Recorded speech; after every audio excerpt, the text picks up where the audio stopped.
The Silent Hill series is home to some of the most beautiful yet deeply horrifying narratives in any media form. These games stay with you long after the credits roll, forcing you to reflect on its themes, characters, and its haunting ambience. However, not everyone wants or can play a video game like that, whether it be due to not knowing how or not wanting to. Many people prefer to get their stories from the big screen. And in order to bring more people into the franchise, multiple film adaptations of the Silent Hill games would be released. 2006 would see the release of Silent Hill, an adaptation of the original game. 2012 would see Silent Hill Revelation hit the big screens, a direct sequel to the first, albeit with a different director. And after 14 years, just recently, we would see the foggy little town return to the big screen with the appropriately titled Return to Silent Hill, an adaptation of Silent Hill 2, set to be directed by Christoph Gans, the director for the first movie. I feel like it's only right to start this retrospective with where it all started. Let's now dive deep into Silent Hill 2006, directed by Christoph Gans. Going into this adaptation, I had very little hope, but I feel like I was very pleasantly surprised. This would be an adaptation of the original Silent Hill. However, there are some major plot changes for this film. The main protagonist of that game, Harry Mason, has instead been swapped and replaced with Rose Da Silva. She fills in his role here as she searches for her daughter Sharon, not Cheryl, who gets lost in Silent Hill. This film is a rather loose adaptation of Silent Hill overall, and honestly, I think that works better in its favour. Some ideas and characters are pulled right from the game. Sybil Bennett, Lisa Garland, and even locations such as Midwich Elementary are all explored just like the game. The best part of this movie by far is its soundtrack and atmosphere. I can't tell you the feelings I felt when classic Akira Yamaoka songs started to play as Rose explored Silent Hill. With Yamaoka on board, this movie perfectly transitioned that Silent Hill atmosphere to the big screen, or as close as you can get. Here, I recognise so many songs from the original 4 game soundtracks. And while this is just an adaptation of Silent Hill 1, all of the different Silent Hill soundtracks fit into this movie well. Yamaoka's music is able to convey emotion without having any lyrics, and it worked incredibly well here.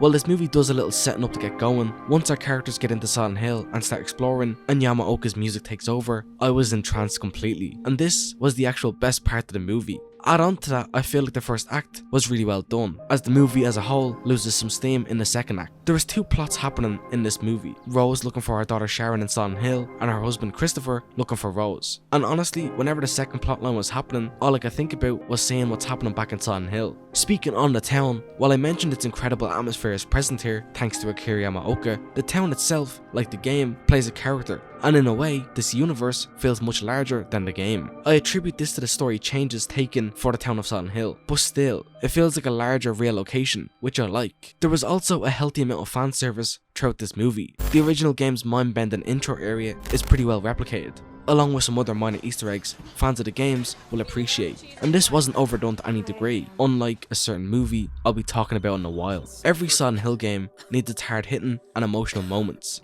and this movie has one that feels very on point for the series. When the movie's main plot twist is revealed, Yamaoka drowns the viewer in this depressing, somber melody that entrances you completely. It makes you feel like a sinking boat without a paddle, suffocating as you learn the true horrors of this movie, which felt so perfectly Silent Hill to me, it made me smile. Also what I like the games is this movie's overall progression. It felt very true to the games. Go to Silent Hill, explore the streets, enter a main location, head through the streets once more, and go to the next location and so on. All while the tension of the town builds and builds. As for the town itself, it felt very real because it was. The production crew shut down a real life town in America and transformed it into the horrifying locale, which made this movie so much better overall. All of the sets looked really great and nothing ever felt really cheap.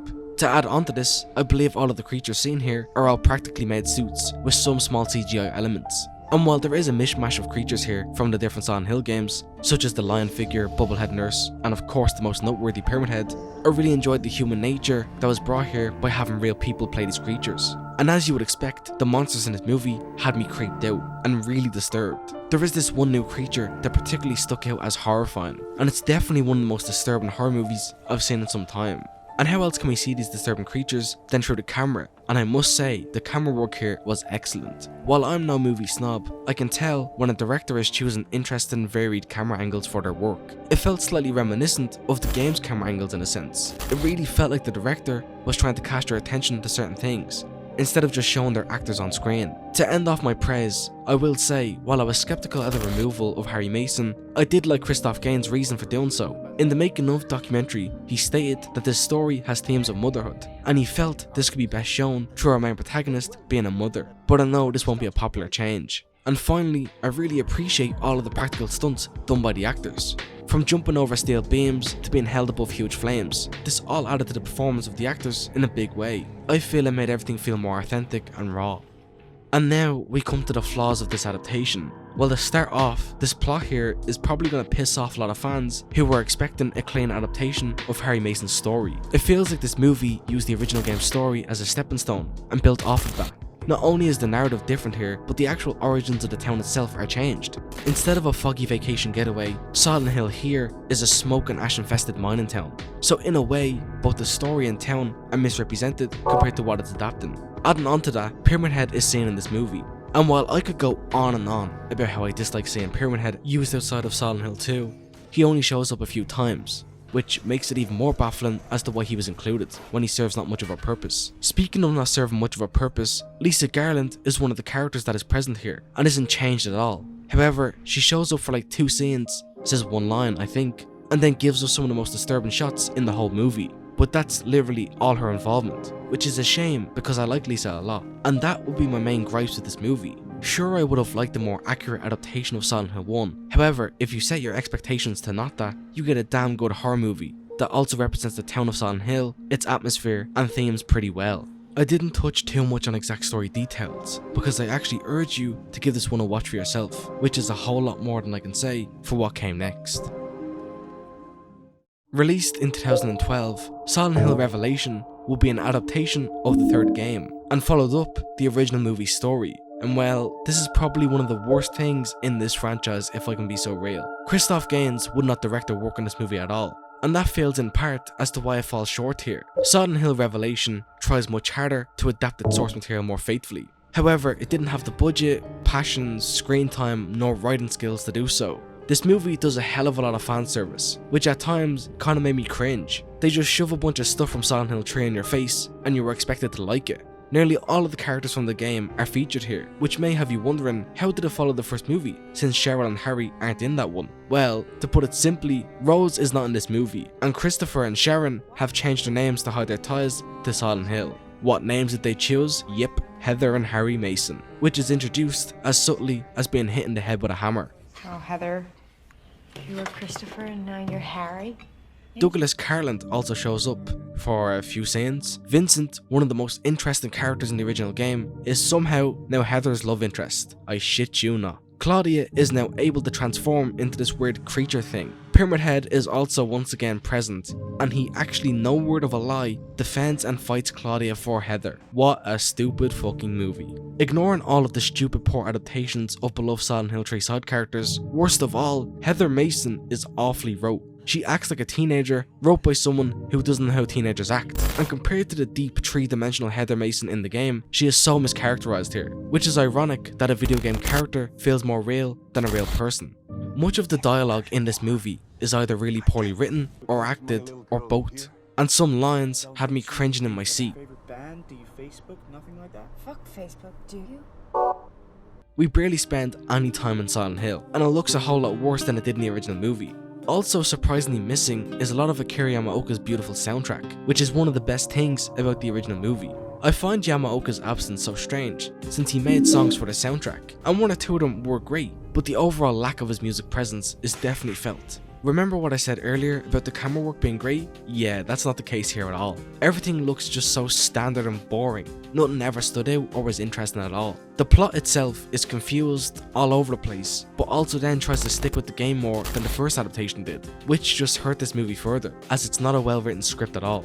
Not only does this movie look cheap, but that's felt throughout. The runtime is noticeably less compared to the original movie, and while the first movie drags sometimes with its secondary plot, I feel its longer runtime allowed me to soak in its characters, atmosphere, story, and locations much more. But here, we go through the story at a blistering fast pace, It's like a speedrun version of SH3. The movie bounces from location to location so quick you don't have any time to actually enjoy it. Now while this next complaint is just a product of its time, this release was a 3D movie, so there was a lot of shots of 3D effects right in the camera's face that further make this movie look like crap.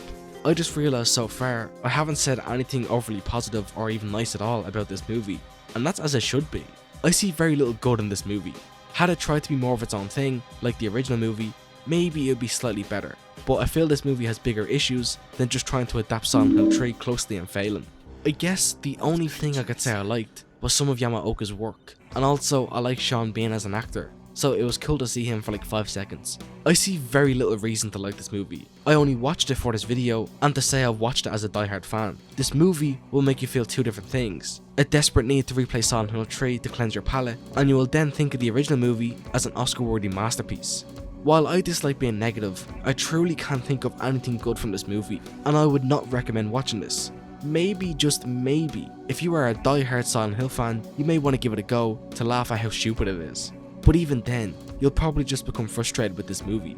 I mean, come on, what do you mean Heather and Vincent fall in love? Anyway, just like in the game in space, Silent Hill would vanish into the fog in 2012, only returning in 2022 with a slew of new announcements. One of those being a new film adaptation, said to be directed by Christoph Gans. This time, he would be tackling an adaptation of Silent Hill 2, the magnum opus of this franchise. So my disdain for the second movie and my appreciation for the first, how did this one hold up? Well, I just watched it, so let's find out. After just having watched Return to Silent Hill, I am honestly really all over the place with this movie. I'll start with the good first, however, as there is good parts in this movie. I thought its first act, from the opening to halfway through the movie, was pretty well done. Jeremy Irvin as James Sunderland was actually a pretty good fit, and it's funny that his line deliveries at times sounded both like Guy Seehey and Luke Roberts' versions of James. The movie also looks gorgeous at times. Again, we see a great variety of shots used, bird's eye cams, under the ground POVs and all sorts. There is also a wealth of parts that are ripped directly from the game. The mirror scene, meeting Angela, meeting Eddie, meeting Laura, and so on. Again, that's due to this movie aiming to be a much closer adaptation of the source material, especially compared to Christoph Gans' first attempt. Music was really good here, although I would have liked a bit more. Akira Yamaoka released the full soundtrack for this movie today, and it's a whopping 50 songs long, with many remixes not featured in this movie, which is surprising. Nevertheless, when I began to hear Silent Hill 2 classics rumble through the cinema speakers, I couldn't help but smile. The actual flow of the movie's first half is very similar to the game. We go from the observatory to the graveyard, then to the town, Haven's Night, the apartments, and then the hospital. Although the order as I described is slightly different. I also really like the sound design here, for the most part. A lot of it sounded true to the original game, from how the creatures sound to even the environments. Now this specifically is not a good or bad thing, it's actually both. I found this movie liked to use a lot of rapid, quick and confusing camera angles to disorientate the viewer, much like how James himself is losing his mind. But I feel at times it had the movie feel random and all over the place, and others it felt really well implemented.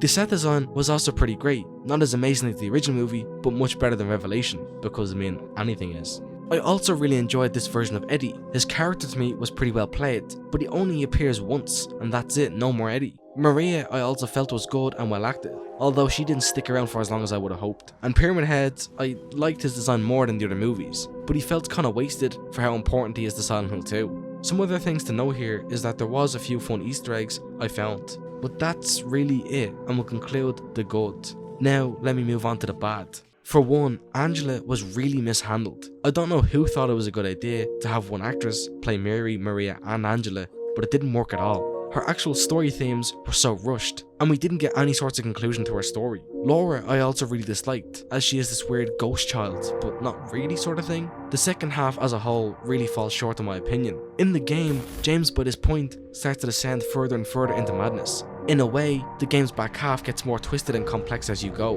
but the movie went way overboard with this. I understand in Silent Hill, it's hard to know what's real and what's not, but this movie really didn't want to distinguish that for you. For how close it sticks to the source material in its beginning, barely any original scenes were adapted for the back half of the movie, where in my opinion, the best of Silent Hill 2 is. The pacing of this movie is also pretty rough. There is a fair few flashback scenes that completely halt the story progress, and only then made the scenes in Silent Hill need to be a bit more rushed. However, by far the biggest offense this movie makes, in my opinion, is the Mary cult storyline. So, without going too greatly into details, there was a whole new element added to this movie, with a new cult, not the Order by the way, introduced in this movie, solely for Mary.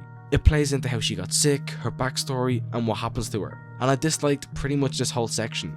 And in this movie's ending, James is pretty much not the bad guy, or at least ambiguous at all. His killing of Mary is seen as a mercy kill, and I could totally see viewers solely of this movie not knowing what James is actually like. Unrelated, but there is some pretty silly stuff in this movie that you may scoff at, like James being able to summon Pyramid Head with his mind. I wish I was joking. It feels like this movie as a whole tried to be an even deeper psychological story than the original, but maybe the crew and writers should have first learned what made the original game so special before trying to add to it. It's like trying to run before you can walk. You're only going to trip and stumble, which perfectly sums up this movie to me. I did have a lot of fun with this movie. It was so cool to see recognizable Silent Hill 2 locations, characters and music on the big screen. However, I do have my gripes with it, and that's being generous. I knew this wouldn't be a one-to-one adaptation, so please don't go into it expecting this. But for what it is, I enjoyed it. Is it better than either the remake or the original? No, not in the slightest. However, if you want to grab a buddy, go get some snacks, and go to the cinema for a few hours, I can think of much worse horror movies to spend your time with. Silent Hill Revelation. The Silent Hill adaptations are such interesting movies to me. They all kind of stand on their own in very different ways. I felt that the first overall is a great atmospheric rendition of the town, while doing its own story bits. Return to Silent Hill is a fun portrayal of James Sunderland's story, and Silent Hill Revelation is, it's a movie that you can watch, although I don't recommend it. Video game movie adaptations are always such an interesting slope, and reviewing all three of these movies for this video, it's been so fun to see the world of some of my favourite games, faithfully and not faithfully, brought to the big screen.